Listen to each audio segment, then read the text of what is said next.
Cabinet Office Minister Lord-Brennan, and we're talking about how, well, the Ukraine refugee system and how it's worked and bringing people to the island. So it's about 6 months thereabouts since Tynwald committed to do this and the government committed to doing it. And how's the scheme gone, really? Well, we've just recently reached the 100 mark. We've got 100 Ukrainians that are on the island, come to the island through the scheme now, and that's only been sort of running about 6 months apiece, as you said. There's been about 80 or so that have come through the Homes for Ukraine scheme. The Isle of Man went its own way in that at quite an early stage, and sort of 22 that have come through the family pathway.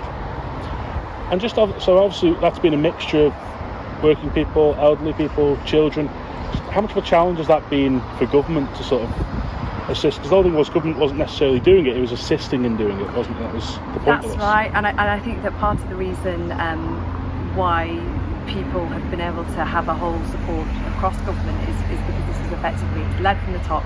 The policy was set at an early stage by council ministers really promptly after the Chief Minister made his announcements in response to Ukraine in early March. Within days that Ukraine Relief Committee was set up, which I chair, that had to pull together services from across government, and that was necessary because we've got a mix of people here. So roughly there's certainly over 50 adults and there's over 25 children.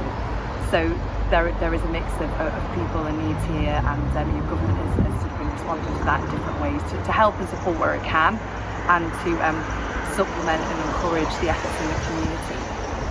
And just of that, of course, the community was the big aspect of this. People asked if they could open their homes, and many people have done. Just how successful has that been? Have we had any where it hasn't sort of worked out, or is it largely been quite a good scheme? I think it's just been striking and heartening that the Isle of Man community has responded in the way that it has done, and there's no way that the government could have done this by itself. Absolutely would have relied on community goodwill and support, and we've learned through that as we've gone along. That's why we've worked with different third sector organisations on and off island, and I think broadly it's gone well. But my premise for all of this is starting off with the officers and saying this is something that's completely new. There are going to be difficulties. We will be learning along the way, but the most important thing is that where there are issues that come up, it has to be our job to try and resolve that in a positive way, because the basis for all of this should be that we would have a safe and successful scheme. So setting up those things in the early stages was important, and that Ukrainians coming to the Isle of Man, fleeing from this horrendous conflict, should be treated should be done in a dignified and supported way. So that's how we've tried to approach things. Where things have taken a bit of sorting out, we've had the Ukraine support team within government, coordinated from the Cabinet Office, but working in different parts of government, including education as well, and healthcare, as you might imagine, to try and resolve and help those very individual issues. And they are absolutely to be commended for responding to this, which is something very, very different from the Isle of Man. See, there have been, especially the children who've settled into schools and people who are now getting to the stage where the initial commitment was, can you take someone for 6 months? Mm-hmm. Obviously, children settling into schools, people are settling into jobs and living on the island, especially while the situation in Ukraine is still so unpredictable and quite volatile. What's the next step?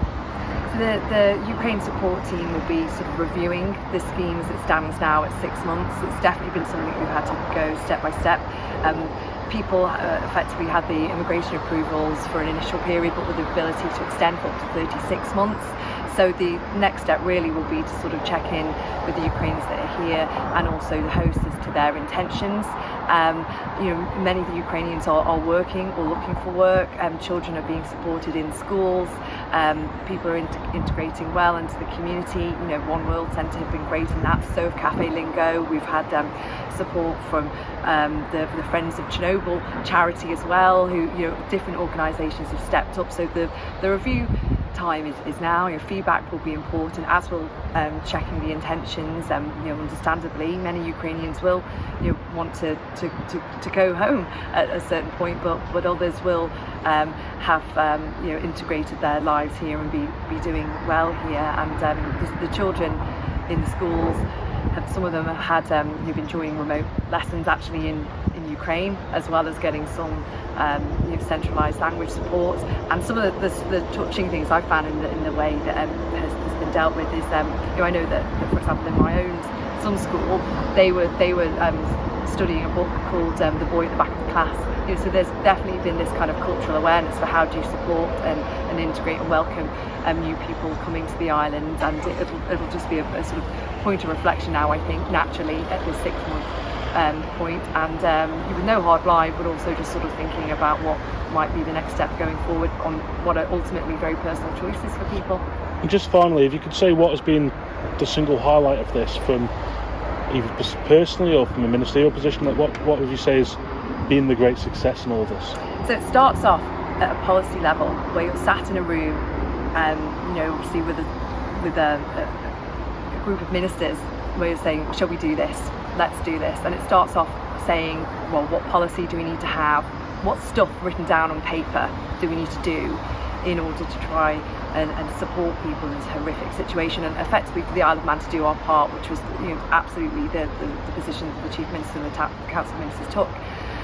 So that sounds really theoretical, but for me, it's actually when you meet people who've come over here, because then you think, wow, we've actually achieved something, we've made a difference, and that makes you pause and think this is really positive and really good, and how rare it is actually in government in such a short space of time to see the results of something that works for people. That for me has meant a lot, and that happened on 2 occasions in particular.